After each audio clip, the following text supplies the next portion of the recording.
Hey everyone, welcome back to the channel. In today's video, I'm going to show you how you can recover your deleted chats on WhatsApp without backup. So first of all, what you have to do is, you just have to click and hold on WhatsApp and then tap on this app info and then go to storage and cache. Now click on this clear cache option. Once you have done that, close this tab and go to your file manager, go to all files and then go to this internal storage. Click on this Android, go for media. Now scroll down and click on this option that says com.whatsapp.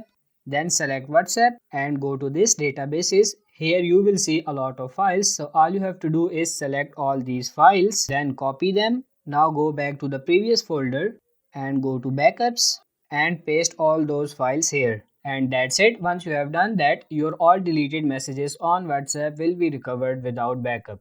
This is a very easy way that you can use to recover your deleted chats on WhatsApp. So I hope this video was helpful. If it is, like it and subscribe to the channel. Thank you.